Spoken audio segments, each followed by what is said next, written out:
مهمة في تل أبيب. أني حلمت برات عناك، بكره إسرائيل بكره إسرائيل وبقولها لو أسأل إن شاء الله. إيش أني يطلعك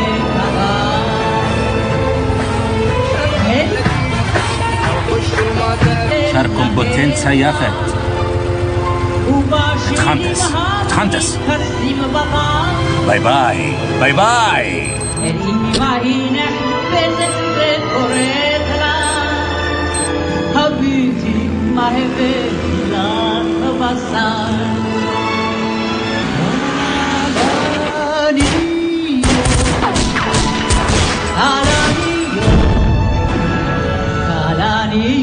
آدم دموت المونيوت. بكره إسرائيل وبكره الدمار، بتعشق الخراب وبتكره العمار وبتكره العمار. ريك انتي يا راجل، هي ناسية انتي. لا مش هي، لا انا عرفت هي ناسية انتي. لا مش هي خالص، دي نجمة الجماهير. يا ساتر يا رب، يا ساتر. العيال كانوا هيموتوا بس الحمد لله نادية الجندي انقذتهم. ايه ده؟ انا كنت بحلم ولا ايه؟ واضح اني لسه متأثر بالفيلم اللي شفته قبل ما انام. هو كان اسمه ايه؟ اسمه انت صحيت يا عمو ولا ايه؟ ولا صلعت. الفيلم اللي كان على القناة الأولى امبارح بالليل كان اسمه ايه؟ كان اسمه مسنة في تل أبيب. مين على الصبح؟ ما ترد انت يا صلعت والنبي. قوي قوي يا عمو. الو؟ لا انا مش سوبر هنيدي، انا السكرتيرة بتاعته. اسمي ايه؟ اسمي سماح. لا والله لسه مدموزيل. ايه عندك عريس؟ ايه يا ابني الهبل ده؟ طيب مستر سوبر هنيدي معاك. الو مين؟ حضرتك متصل عشان شغل ولا عشان تعاكس السكرتيرة بتاعتي؟ أؤمر حضرتك. طب اديني العنوان. ماشي شوية كده بس اخد دش وافطر واجيلك على طول. لا ما تقلقش، هجيب سماح معايا ان شاء الله.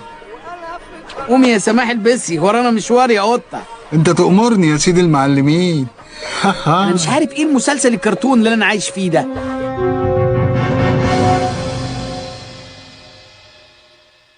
أهلين يا سوبر هنيدي.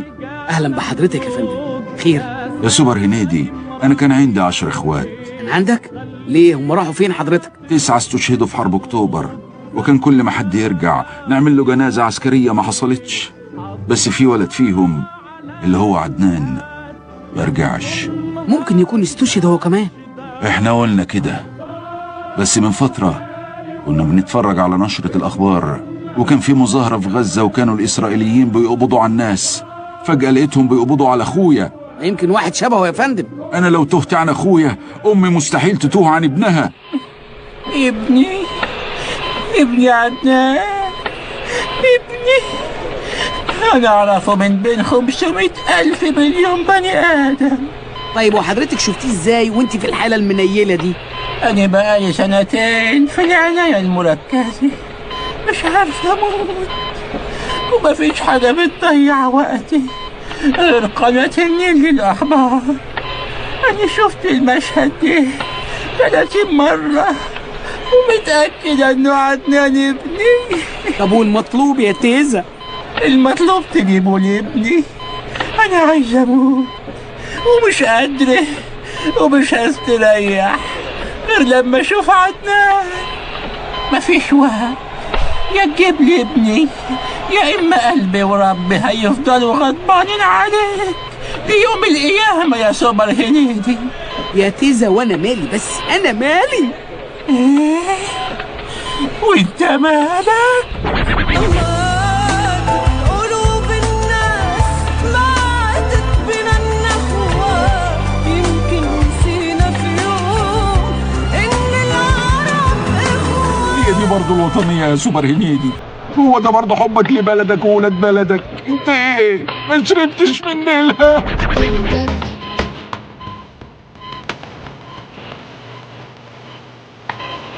خلاص خلاص انا هتصرف. كفايه كفايه بقى تطوخ كده. هاتي صورته يا حاجه. ايوه معايا صورة صغيرة ليه؟ اتفضل. انت ست اوفر اوفر. مش هوصيك يا سوبر هنيدي، مش هوصيك يا اخوي. انا هعمل اللي هقدر عليه يا تيزا، ما تقلقيش. انا بس كان عندي سؤال صغير، هي سماح ما جاتش معاك ليه؟ ايه حكايتكم انت وابنك مع سماح؟ اصلا انا بدور على عروسة لابني، عروسة الحسان، حسان ابني. طيب يا تيزا، طيب خلينا نلاقي عدنان الاول وبعدين نجوز حسان. على اذنك يا تيزا، على اذنك.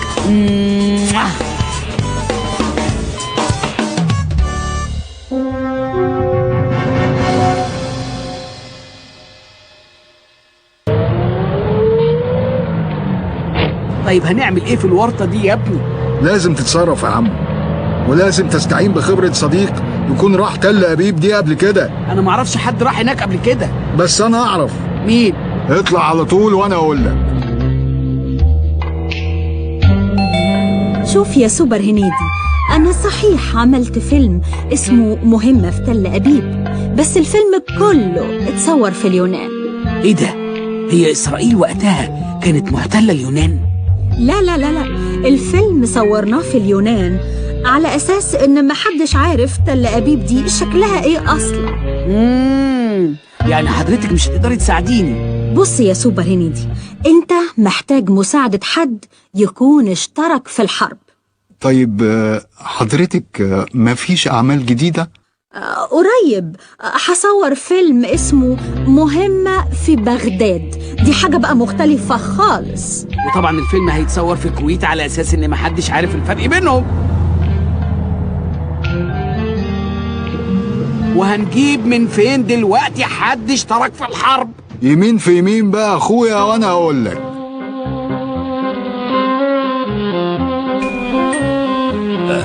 صحيح أنا أكتر فنان شارك في الحرب، شاركت حوالي 6 مرات في 6 أفلام، بس ده كله كان تمثيل. إيه؟ أنت عايز حد جاسوس يكون دخل تل أبيب فعلا؟ جاسوس؟ بس عرفته مفيش غيره.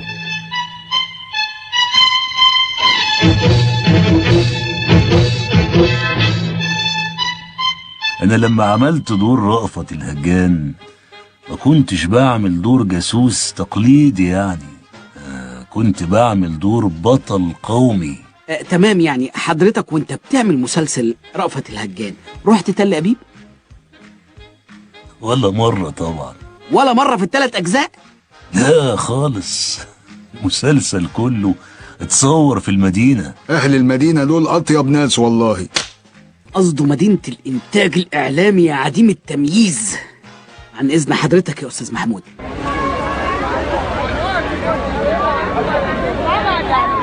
ما انت عارف يا هنيدي ان القمر الصناعي اللي اخترعته لك ده بيدور على الناس بالرقم القومي، وعدنان ده اختفى قبل ما يخترعوا موضوع الرقم القومي. انا هدور عليه ازاي؟ اتصرف يا عابدين. اتصرف ازاي؟ ايه اللي اتصرف يا عابدين؟ اتصرف يا عابدين ايه ده؟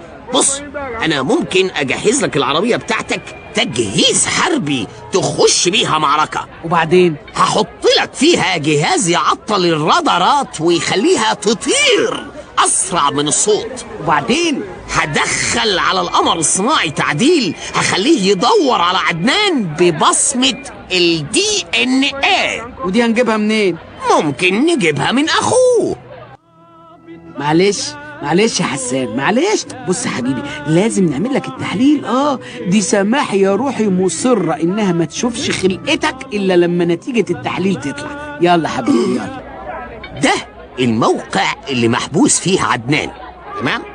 هسجله لك على كمبيوتر العربية هتنزل بيك هناك، تخلص مهمتك وترجع يا بطل. اللي ضحى لاجل وطنه لاجل ما يعود النهار. لا لا لا لا لا، احنا كده مش هننام في بيوتنا يا جدعان.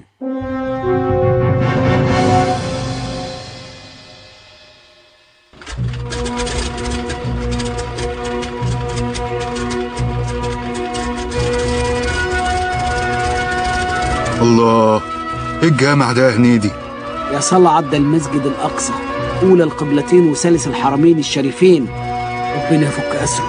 عمو، هي إسرائيل قبل ما تحتل فلسطين كانت محتلة مين؟ كانت محتلة أمريكا. احنا لازم ننزل هنا.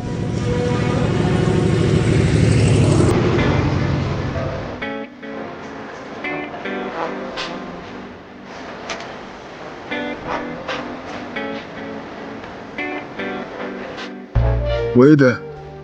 ده نادي هليوبلس فرع تل أبيب ده ولا ايه؟ لا يا جاهل، احنا في المكان الصح، بس هم اللي مش متصورين ان في حد ممكن يوصل لهم.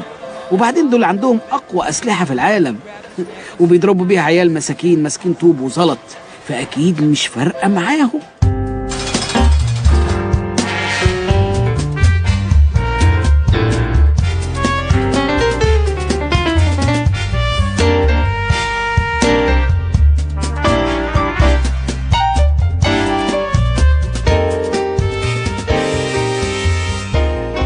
انت عدنان؟ ايه؟ انت اترشيت شكلك من التعذيب. انت عدنان؟ ايوه انا.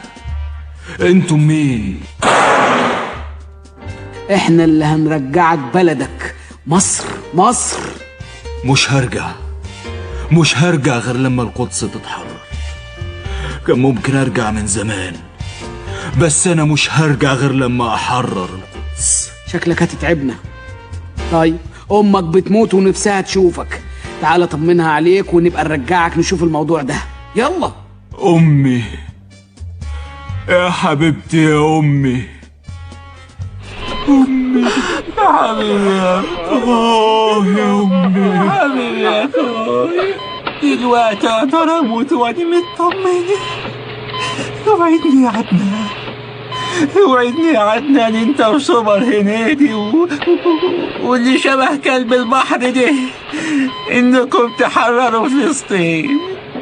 حرروا فلسطين يا اولاد، حرروا فلسطين يا اولاد، اوعدك يا امي، حرروا فلسطين يا اولاد. اطمئني يا تيزة، اطمئني، موت انت بس وما تشيليش هم. سوبر هنيدي. خير يا تيزة؟ مش هوصيه، حشان لازم يتجوز سماء.